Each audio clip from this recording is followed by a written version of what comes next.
Hey guys, the loud guys. Today we are going to watch how US Navy sank Houthi attack boats. So we were just searching for it, like what are Houthi attack boats? So Houthi attack boats are from Yemen.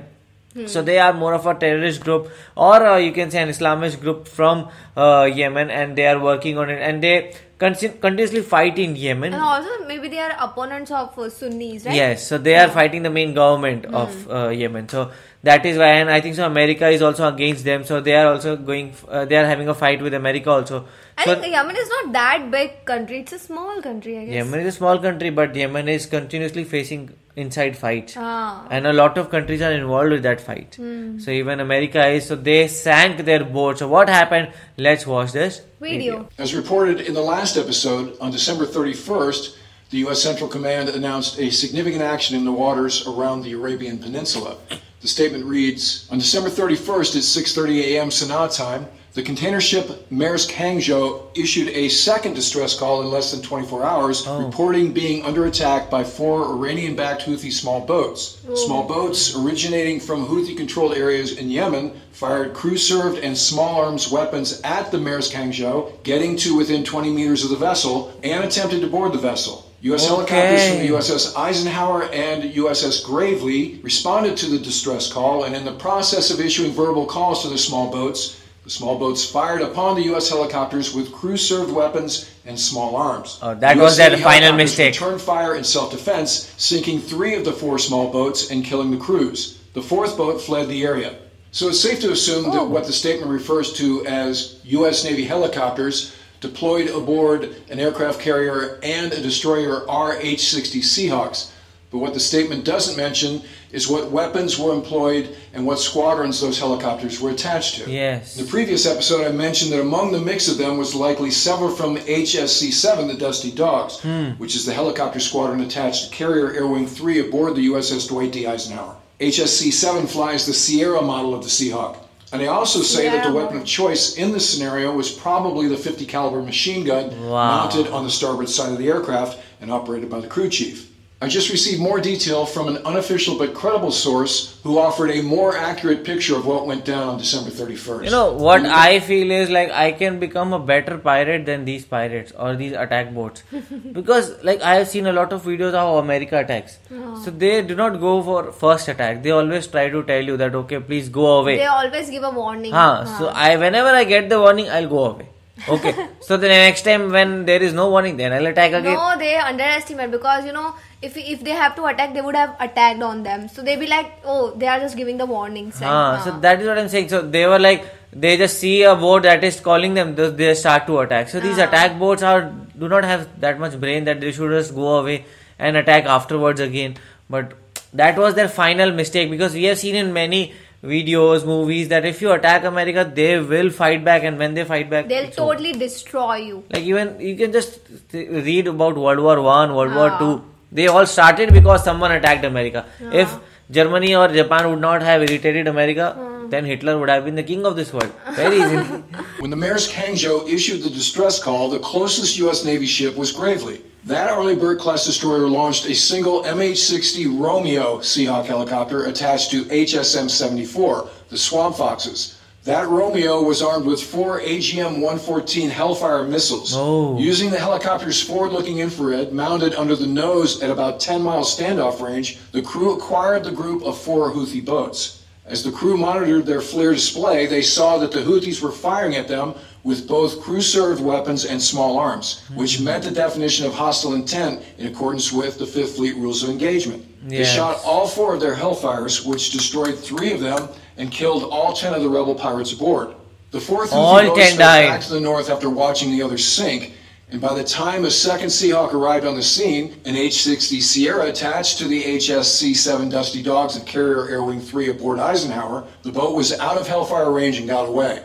That boat was smart. Used extensively by U.S. Army Apaches and CIA Reaper drones during the wars in Iraq and Afghanistan.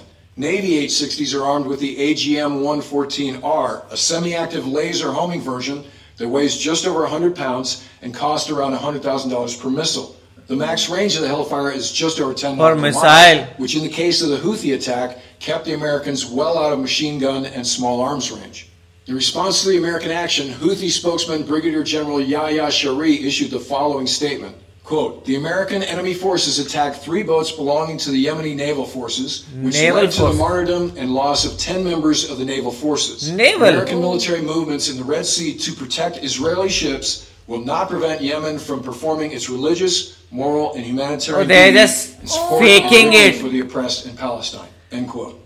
In the wake of the sinking of the Houthi boats, the Iranian Navy deployed one of their destroyers, the L Bruns, to the Red Sea. Iranian officials have called the deployment routine and something their warships have done for years. They also pointed out that in 2021, the L Bruns repulsed a pirate attack against 2 oil tankers in the Gulf of Aden. However, the Iranians certainly aren't joining in on the efforts of the coalition navies associated with Operation Prosperity Guardian, the task force set up to counter Houthi attacks on commercial shipping transiting the Bab el-Mandeb Strait. Like the Houthis, Iran has pledged support for Hamas specifically and Palestinians in general for their efforts in what they describe as, quote, standing up to Israel, end quote. Most recently, Iran's security chief, Ali Akbar Ahmadian, held a meeting with top Houthi negotiator Mohammed Abdul Salam. And while the exact nature of their discussion is unknown, it probably had more to do with arms supplies than Iran directing the Houthis to tamp down their provocative attacks on shipping. Oh, yes. Tensions with Israel are also heightened in the wake of airstrikes in Syria and Lebanon that killed Sayed Razi Mousavi, a top commander of Iran's Revolutionary Guard Corps, and more recently, Salah al-Aruri, a Hamas leader who was the main coordinator with Hezbollah. Even he is dying. Meanwhile, elsewhere in the 5th Fleet AOR, as reported by our friends at US9 News, yesterday Naval Forces Central Command Commander Vice Admiral Brad Cooper awarded sailors on the USS Carney 2 Navy and Marine Corps Commendation Medals, including 1 for Carney Commanding Officer Commander Jeremy Robertson, and 3 Navy and Marine Corps Achievement Medals. Admiral Cooper also awarded the Combat Action Ribbon to Carney's entire crew. The awards come for the crew's action on December 16th,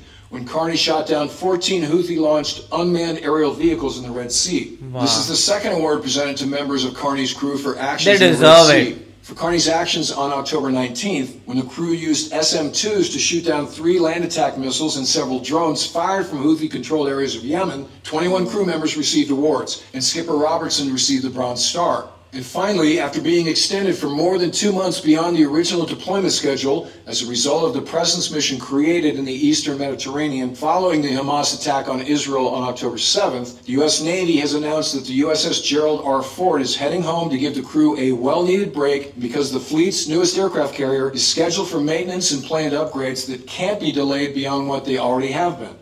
As a stopgap until another aircraft carrier can be deployed to the 6th Fleet AOR, the Bataan Amphibious Ready Group has been re-aggregated in the Med, meaning 2 of the 3 ships that were in the Red Sea, the USS Bataan and the USS Carter Hall, have transited the Suez Canal to the north and rejoined the ARG's 3rd ship, the USS Mesa Verde. While the ARG does have offensive striking power, its primary mission around the Israel-Hamas conflict is the evacuation of Americans in the region in the event that the hostilities spread. This is something very interesting to know, because how America can just retaliate against anybody, and those speedboats, like, I know for sure, like, why would you fight? I told you, no, like, if I am a pirate, I am much smarter and I would not, like, if I see, if I see an American boat coming, I say, like, no, I was just traveling, tourist. At the tourist. We are just exploring. Yes. At the beginning I thought, I have heard about that America is a superpower and this and that. But after knowing this story, I come to know that how powerful is America. Yes, and I will be just like,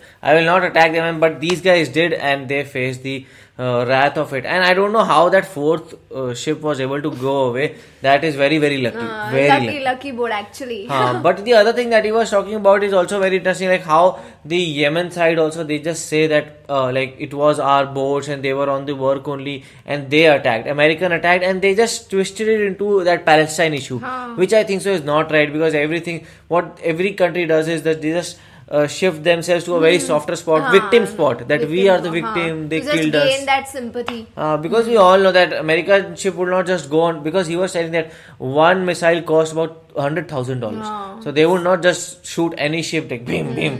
And they just waste their $100,000 just because there was some 2 to 3 speedboats were there. So that is what the case is. So what do you guys think about it? Do let us know in the comment section below. So do like, share and subscribe. Bye.